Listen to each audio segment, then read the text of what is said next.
जो आपने दान लोग बनाया जी आओ कृपया के साथ सब जी सारे ज्ञान आशीर्वाद करो जी।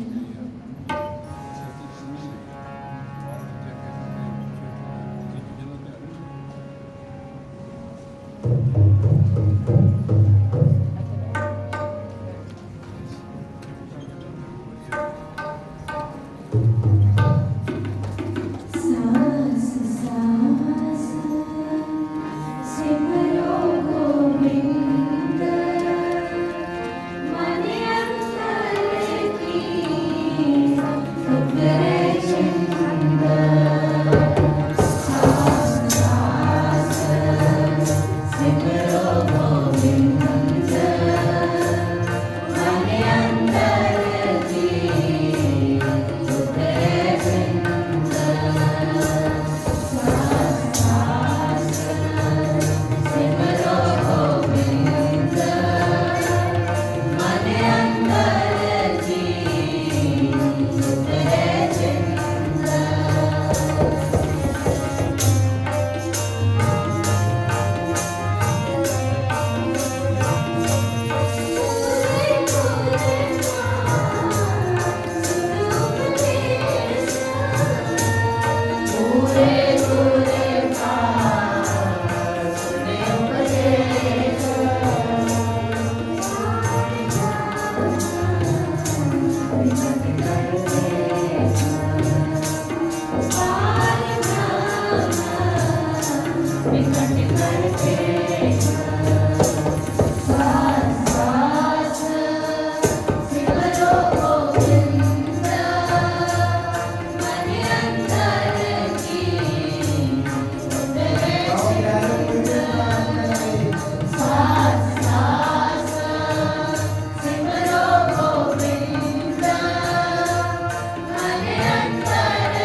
लगी उसकी अथाह श्रद्धा है, प्रेम है।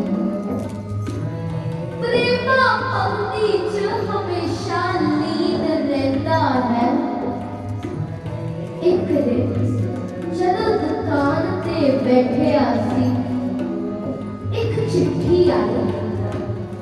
चिट्ठी च लिखिया सी, बसंत सिंह जी अज ही चल पवो, तुहाडे साले दा विआह है, ते अज चलोगे तां ही समय सिर पहुंचोगे। बसंत सिंह जी ने चिट्ठी पढ़ी ते अपनी घर वाली दया कौर को भी जाके दसिया। फिर वो अपने पति को कहने लगी, सुनो जी, असी कोई घोड़ा कर लेते हैं, क्योंकि जे असी ब्याह ते जाना है ते समान होवेगा। संगत जी उन्हां दिनां च दूर जाण वास्ते कटिया ते सी कोई नहीं। ते दया कौर ने कहा, तुसी घोड़ा मंगा लवो, थोड़ा सामान रख दवांगे उससे, ते आप भी बैठ जाओगे। बसंत सिंह जी ने देखा एक पठान खलोता है, बहुत सुंदर घोड़ा है उसके पास। ये देख के वो हार गए ते उन्होंने वो घोड़े वाले को पूछा, चलोगे? पेशावर जाना है। घोड़ा वाला बहुत खुश होया ते कहने लगा, चलूंगा।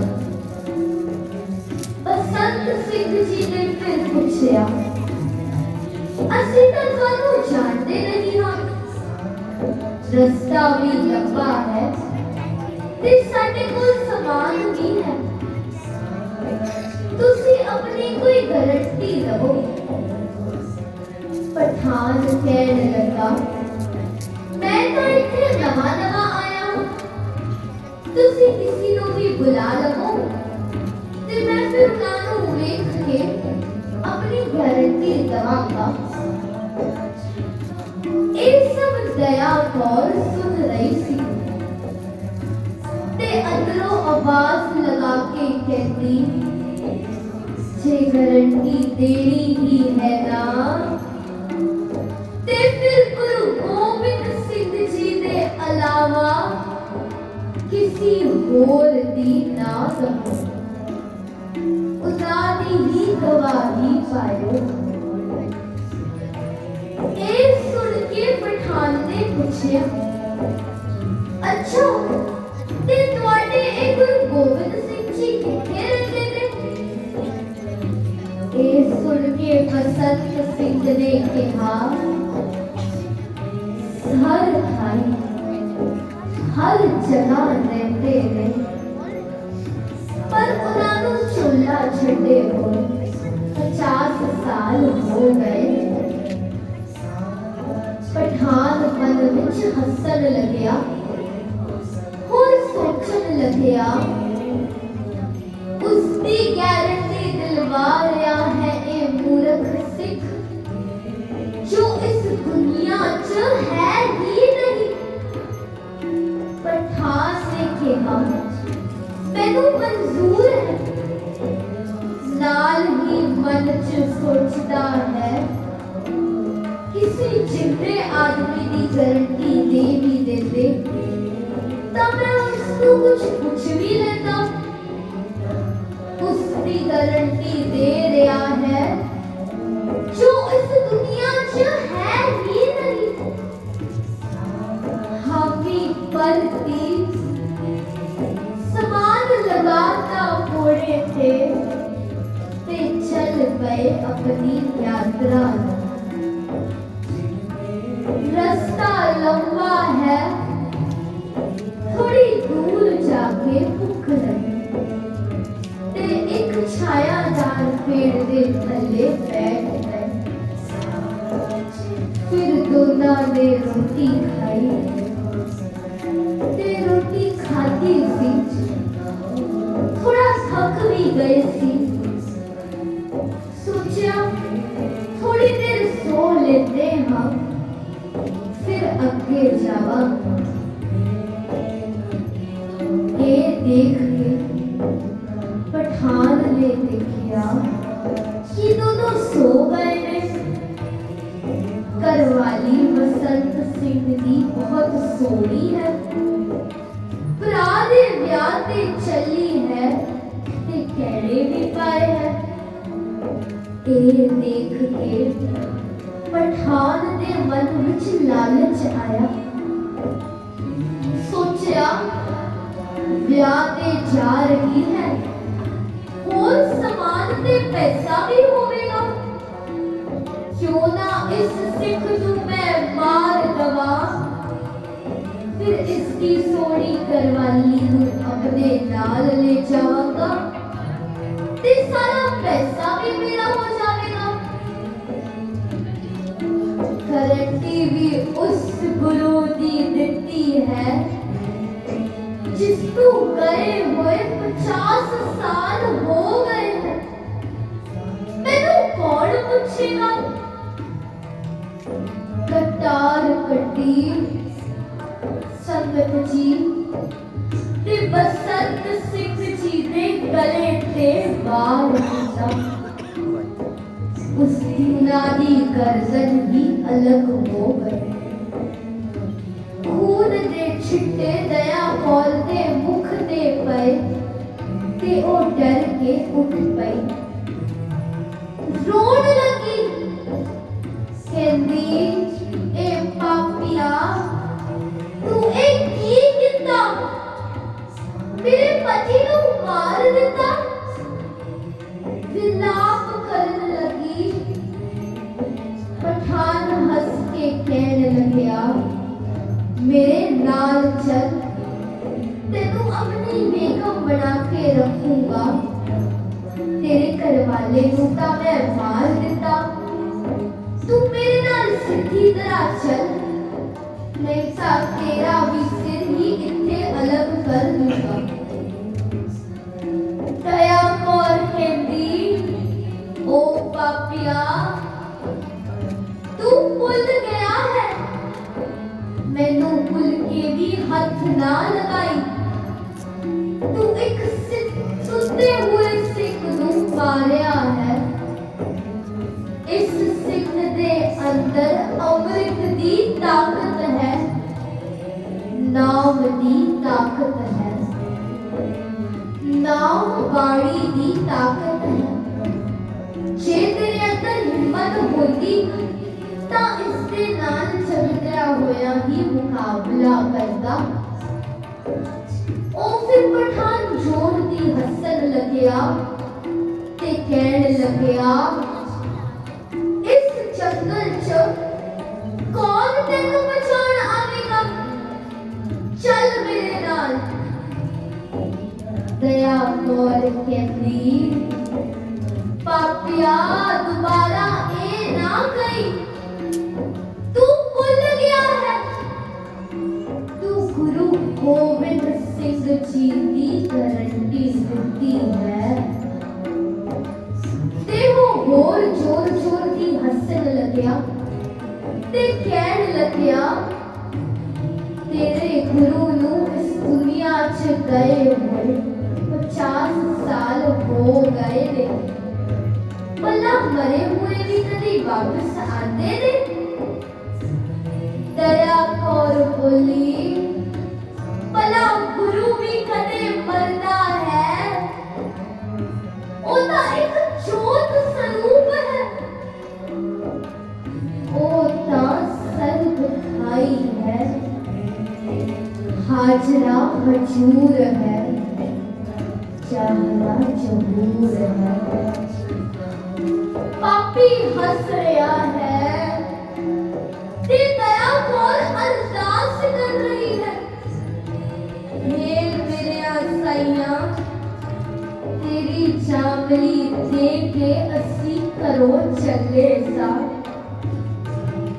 ते हुण मैं ऐसी मुसीबत च फस गई हां हुण तुसी ही मेरी रखिया करो तुसी ही आओ जल्दी आओ इस पापी ने तुहाडे सिख नूं मार दिता है गुरु पिता आओ मेरी रखिया करो की अरदास करदी है सुनो संगत जी सुनो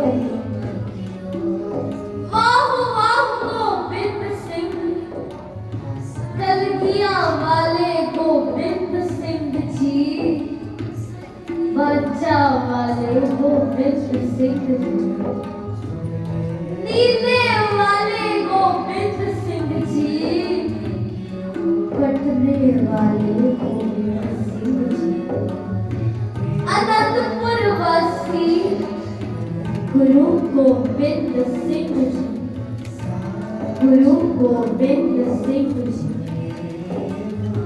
हे पंजा प्यारिया दे सिरजनहार अपनी बच्ची दी लाज रखो प्यार नाल आखो तन तन श्री गुरु गोबिंद सिंह जी तन तन श्री गुरु गोबिंद सिंह जी जिवे हाथी दी पुकार सुन के परमात्मा आप आए सी उस तरह दया कौर की अरदास सुन के गुरु पिता आप आए उस निर्बल दी रखिया करन आप आए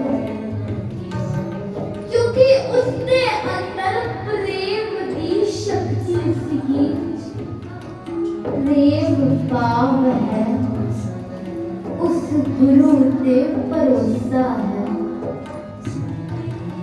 संगत जी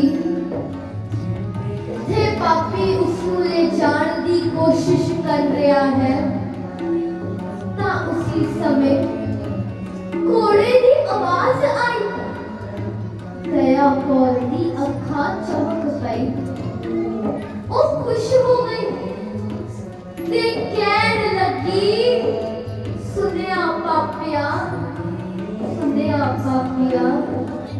मेरे गुरु जी आ गए ने सुनी ये आवाज ए मेरे परम पिता परमात्मा की ओ आ गए ने मैनू पहचान ओ जोर जोर दी हसया ते उसनू घसीटन लग्या जितना ही खिंचन लग्या एक तीर आया ते जोर दी उसकी छाती च आके लग्या ते ओ पापी उत्थे ही ढेर हो गया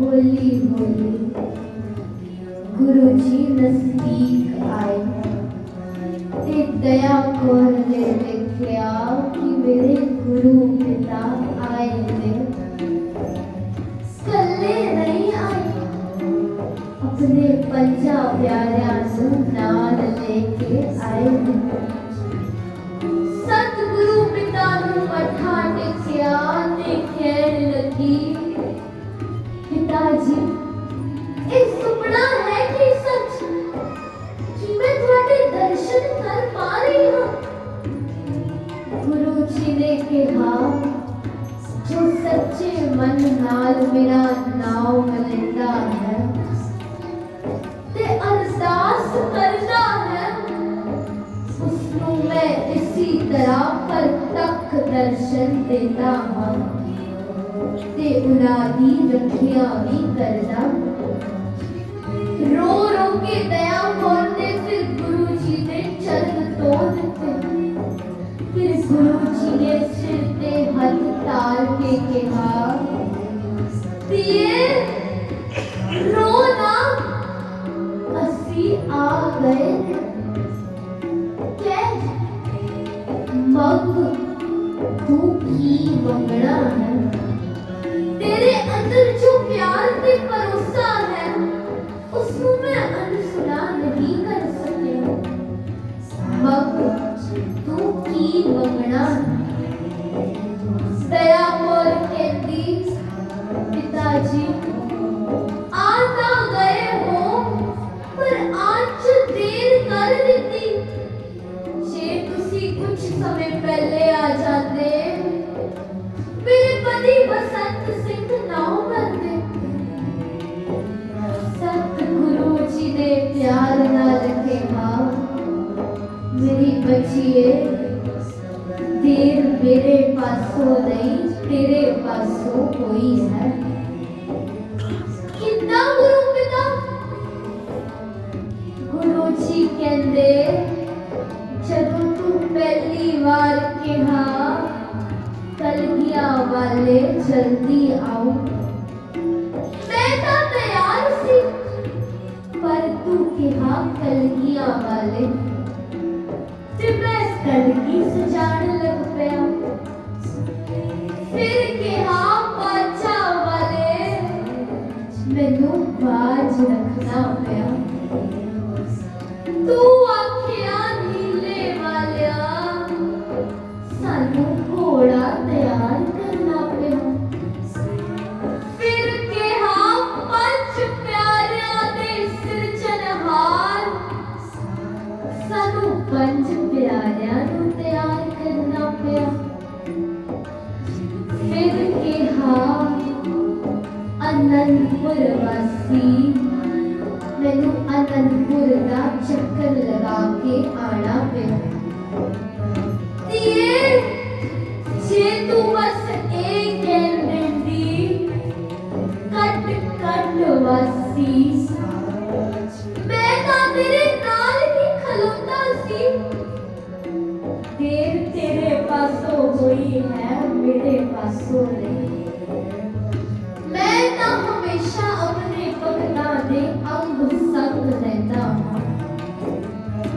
संगत जी ਅਸੀਂ ਸਾਰੇ ਬਾਣੀ ਪੜ੍ਹਦੇ ਹਾਂ ਨਾ ਗੁਰ ਮੇਰੇ ਸੰਗ ਸਦਾ ਹੈ ਨਾਲੇ ਸਿਮਰ ਸਿਮਰ ਤਿਸ ਸਦਾ ਸਮਾਨਾ। ਗੁਰੂ ਜੀ ਤਾਂ ਹਮੇਸ਼ਾ ਸਾਡੇ ਨਾਲ ਨੇ ਸਾਡੇ ਚ ਹੀ ਕਮੀ ਹੈ। ਫਿਰ ਗੁਰੂ ਜੀ ਨੇ ਪੁੱਛਿਆ ਮੰਗ ਕੀ ਮੰਗਣਾ ਹੈ।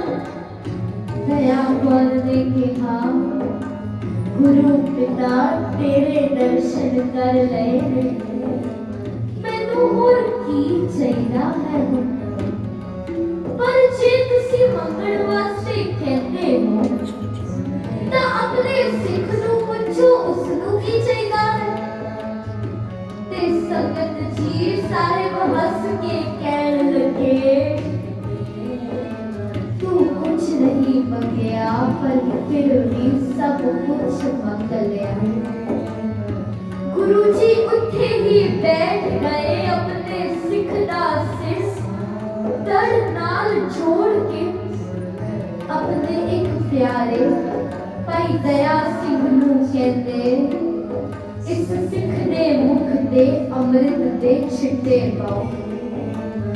ते कहा भाई बसंत सिंह जी जपो सतनाम श्री वाहिगुरु सतनाम श्री वाहिगुरु। मृतक के तन कयो सासा बिछड़त आन मिलाया बिछड़त आन मिलाया। ऐसी कृपा कीती कि उस मुर्दे नू भी जीवन दे दिता। बसंत सिंह वाहिगुरु वाहिगुरु वाहिगुरु करता उठ खड़ा होया। दया कौर ने सब कुछ समझाया ते उसने गुरु जी ने दर्शन करके जपया जैसा सतगुरु सुनीता तैसो ही मैं दीप। अगे हो के एक चरण दया कौर ने फड़ ले ते अपने एक चरण बसंत सिंह जी गुरु जी ने कहा ते ओ बसंत सिंह दे दया कौर ने कहा गुरु जी सानू तुहाडे नाल ही ले जाओ ते फिर गुरु जी ने कहा हजे समा है जाओ जो कार्य करन जा रहे हो नाम जपद्या जपद्या अपने सारे कार्य पूरे करो अंत समय ਅਸੀਂ ਫਿਰ ਤੁਹਾਨੂੰ ਲੈਣ ਆਵਾਂਗੇ ਸੰਗਤ ਜੀ ਗੱਲ ਸਾਰੀ ਪ੍ਰੇਮ ਦੀ ਹੈ ਪ੍ਰੇਮਾ ਭਗਤੀ ਦੀ ਹੈ ਅਸੀਂ ਤਾਂ ਉਪਰੋਂ ਹੀ ਨਾਮ ਜਪਦੇ ਹਾਂ ਜੇ ਅਸੀਂ ਗੁਰੂ ਜੀ ਨੂੰ ਸੱਚਮੁੱਚ ਆਪਣੇ ਅੰਗ ਸੰਗ ਮੰਨੀਏ ਨਾ ਤੇ ਗੁਰੂ ਜੀ ਵੀ ਕਦੇ ਸਾਡੇ ਤੋਂ ਦੂਰ ਨਹੀਂ ਹੈ ਉਹ ਸਾਡੇ ਅੰਗ ਸੰਗ ਨੇ ਉਹ ਸਾਡੇ ਅੰਗ ਸੰਗ ਨੇ ਉਹ ਸਾਡੇ ਨਾਲ ਹੀ ਰਹਿੰਦੇ ਨੇ ਅਸੀਂ ਉਹਨਾਂ ਨੂੰ ਦੇਖ ਨਹੀਂ ਪਾਉਂਦੇ ਆਓ ਹੁਣ ਅਸੀਂ ਸਾਰੇ ਸ਼ਬਦ ਰਾਹੀਂ ਅਰਦਾਸ ਕਰੀਏ कि सानू भी ओ पिता जी प्रेमा भगती बख्शन ते साडे अंदर भी नाम दा वास हो जाए साच कहो सुन ले हो सब जिन प्रेम कियो तिन ही रब पाए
तू ही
ਫਤਿਹ ਬੁਲਾਓ ਜੀ। ਵਾਹਿਗੁਰੂ ਜੀ ਕਾ ਖਾਲਸਾ